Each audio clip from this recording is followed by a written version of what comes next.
சாய் பக்தர்களுக்கு என் அன்பு வணக்கங்கள். ஓம் சாய்ராம்.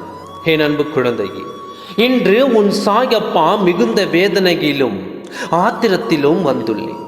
மேலும் மேலும் என்னை கோபப்படுத்தாமல் என் வாக்கை முழுமையாக கேள்.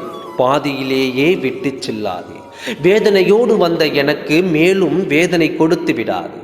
உன் வாழ்க்கையில் இது நாள் வரை நடந்தது உனக்கு தெரியும். இன்று நடப்பதும் உனக்கு தெரியும். நாளை நடக்கப் போவதை நீ அறியவில்லை. அவளுக்கு தெரியாமல் நடக்கப் போவதை உன்னிடம் சொல்லத்தான் வருவேன். ஆனால் கண்டும் காணாமல் போவது ஏன்? என் வாக்கை கேட்காமல் போனால் பாதிப்பு உனக்குத்தானே. என்ன நடக்கப் போகிறது என்று தெரியாமல் இருக்கப் போவது நீதானே. உன் சாயப்பாவை அவமதிக்காமல் எப்பொழுதும் என் வாக்கை கண்டால் கேட்டுவிடு. ஏனென்றால் உன் கண்களில் சாதாரணமாக அது படாது. உனக்கு நடக்கப் போவதை நீ தெரிய வேண்டும் என்றால் மட்டும்தான் என் வாக்கு உன் கண்களில் படும். உன் சாயப்பா அவசரமாக உன்னிடம் நான் பேச வந்திருப்பேன். ஆனால் நீ அதை அவமதிப்பாய். என் அன்பு குழந்தையே, எத்தனை வேதனையோடு உன் சாயப்பா வந்துள்ளேன் தெரியுமா? எத்தனை பெரிய காரியம் நடக்கப் போகிறது தெரியுமா?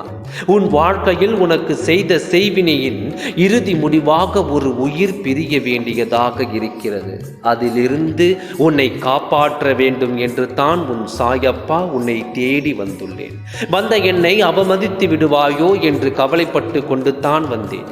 என் குழந்தை, இப்பொழுது இந்த செய்தியை உன் செவிகளால் கேட்டுக்கொண்டு இருப்பாய் என்றால் உன் சாயப்பா நான் மகிழ்வேன். உனக்கு செய்த செய்வினையின் இறுதி கட்டத்தின் ஆட்டம் ஆதிக்கமாகி அதிகமாகிவிட்டது. இதன் ஆட்டத்தை ஒரு உயிரை எடுக்கும் அளவு பிரிய வேண்டும் என்று தான் அதன் ஆக்ரோஷம் அதிகமாகிவிட்டது. என் ஆத்திரத்தாலும் என்னுடைய வலிகளாலும் அந்த செய்வினையை அழித்தே தீர வேண்டும் என்று வந்துள்ளேன். என் வாக்கை உன் செவிகளால் கேட்டால்தான் இதை நான் செய்ய முடியும். இன்று உன்னுடன் இருக்கும் ஒரு உயிர் பிரிவதற்காக இருக்கிறது. ஆனால் இந்த செய்வினை உன் இல்லத்தை எந்த பாதிப்பும் வராமல் தடுக்க வேண்டும் என்று நான் ஒரு காரியத்தை செய்துள்ளேன். செய்வினையின் ஆதிக்கம் உன் இல்லத்தில் அதிகமாக இருப்பதை நீ உணர்ந்திருப்பாய். அதிலிருந்து உனக்கு மெதுவாக விடுதலையை நான் கொடுத்து வந்தேன். இப்பொழுது உன்னை விட்டு முழுவதுமாக கொடுக்க இருக்கும் இந்த செய்வினை உனக்கு மிகப்பெரிய வலியை கொடுக்க வேண்டும் என்று தவித்து வருகிறது. ஆனால் நான் உன்னை இதிலிருந்து தப்புவிக்க வேண்டும் என்று என் ஆக்ரோஷத்தை காட்ட வந்தேன். அந்த செய்வினையிடம் அதற்காக நான் என்ன செய்ய போகிறேன் தெரியுமா? அந்த செய்வினையை எப்படியாவது முழுமையாக உன்னிடமிருந்து துரத்த வேண்டும். அதற்காக ஒரு உயிரை பலி கொடுக்க வேண்டுமா?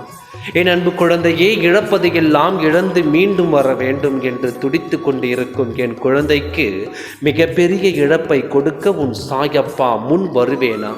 அதற்காக நான் செய்த காரியம் என்ன தெரியுமா? அந்த உயிருக்கு பதிலாக ஒரு 5 அறிவு ஜீவனை கொடுத்துள்ளேன்.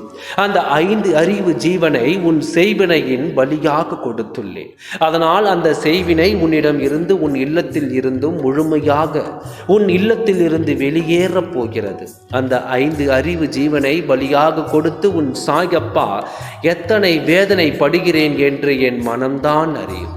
இதை நீ முழுமையாக புரிந்து கொண்டு நான் சொல்வதை அவமதிக்காமல் என் வாக்கை கேள்.